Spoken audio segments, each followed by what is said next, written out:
नमस्कार दोस्तों। आज की कहानी का शीर्षक है मोती जुगनू। सुंदरवन एक बहुत ही घना जंगल था।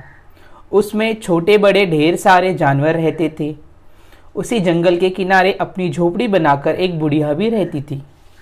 बुढ़िया जंगल के सारे छोटे बड़े जानवरों के साथ ही पेड़ पौधों को बहुत प्यार करती थी। सभी जानवरों, कीट पतंगों को वह बेटा ही कहकर पुकारती थी। इसलिए सारे छोटे बड़े जानवर भी उसे माँ की तरह ही सम्मान भी देते थे। बुढ़िया के कारण ही उस जंगल के जानवरों में कभी लड़ाई झगड़ा नहीं होता था। सारे जानवर मेल जोल से रहकर एक दूसरे के सुख दुख का भी ध्यान रखते थे। पेड़ पौधे भी बुढ़िया के प्यार दुलार से इतने प्रसन्न रहते थे कि बुढ़िया जिधर से निकलती पेड़ पौधे अपने आप मीठे मीठे पके फल गिराकर बुढ़िया माँ का स्वागत करते थे। इसलिए बुढ़िया को कभी खाने पीने की भी चिंता नहीं रहती थी। दिवाली का त्योहार आने लगा था। एक दिन शाम को बुढ़िया माँ अपनी झोपड़ी के बाहर बहुत ही चिंतित और उदास बैठी थी। तभी उधर से एक नन्हा सा कीड़ा निकला और बुढ़िया माँ को चिंतित देखकर पूछ बैठा, माँ, आज तुम इतनी चिंतित और उदास क्यों बैठी हो? क्या किसी जानवर ने तुमको कुछ कहा है क्या? नहीं बेटा, मुझे किसी ने भी कुछ नहीं कहा है। तो माँ, तुम आज इतनी चिंतित और उदास क्यों हो? क्या करोगे बेटा जानकर मेरी चिंता और उदासी तुमसे दूर नहीं हो सकती? माँ, तुम ऐसा क्यों सोचती हो? मुझे नन्हा सा कीड़ा मत समझो। तुम अपनी चिंता बताओ। मैं प्राण देकर भी तुम्हारी चिंता और उदासी दूर न कर दूं तो मेरे जीवन का धिक्कार है। नन्हे कीड़े का यह साहस, यह उत्साह देखकर बुढ़िया गदगद हो गई और न चाहते हुए भी बोली, बेटा, दिवाली का त्यौहार आने वाला है। जब भी दिवाली का त्यौहार आता है नगर और गांव दीपों से जगमगा उठते हैं। लेकिन मेरे जंगल में दिवाली के दिन भी घना अंधेरा रहता है। बेचारे जानवरों के पास दीपक, तेल, बाती तो है नहीं कि मैं उनसे कहूँ कि जंगल में भी दिवाली होनी चाहिए। इसलिए बेटा मैं चिंतित हूँ और उदास हूँ कि कोई ऐसा उपाय होता कि मेरे जंगल में मेरे बेटे भी दिवाली का त्यौहार मनाकर जंगल को जगमग कर देते। बुढ़िया की बात सुनकर वह नन्हा सा कीड़ा कुछ सोचने लगा।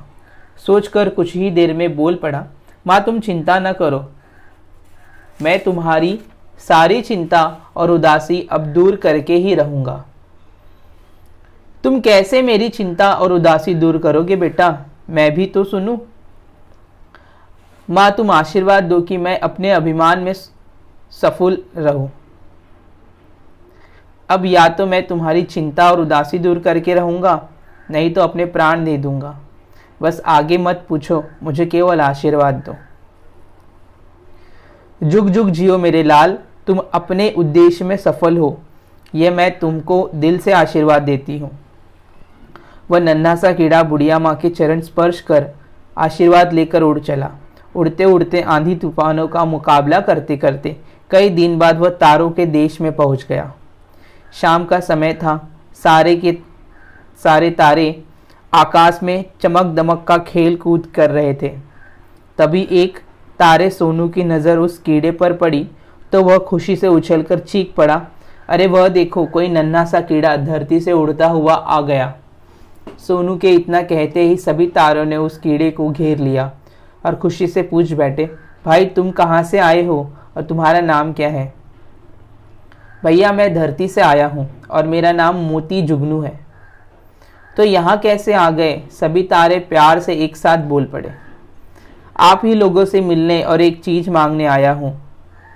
बोलो बोलो, क्या चाहिए? हम लोग तुम्हें अभी देने के लिए तैयार हैं। सोनू की बात सुनकर सभी तारे उत्साह से एक साथ बोल पड़े।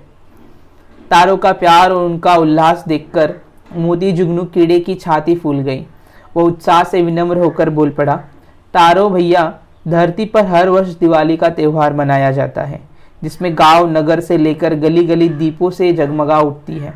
लेकिन हम जंगल वालों के पास न दिया होता है न तेल बाती, इसलिए हम लोग दिवाली का त्यौहार नहीं मना पाते। आप लोगों के पास बिना तेल बाती का बेपनाह उजाला होता है।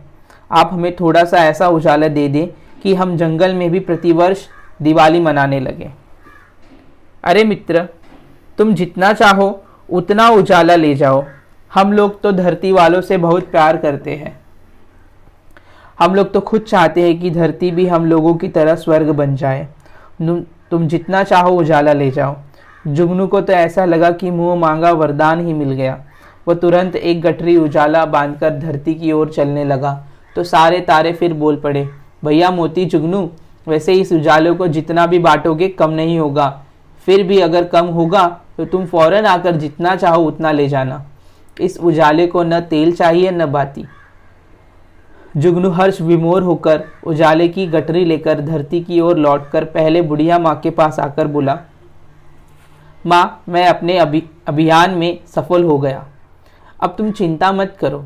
दिवाली के दिन देखना कि जंगल की रौनक कैसी होती है। खुश रहो बेटा। मुझे तो बड़ी चिंता हो गई थी कि न जाने मेरा नन्हा सा लाल कहाँ भटक रहा होगा। कहाँ गए थे बेटा? माँ, तुम्हें पूरी बात बाद में बताऊंगा। पहले मुझे दिवाली की इंतज़ाम करने दो।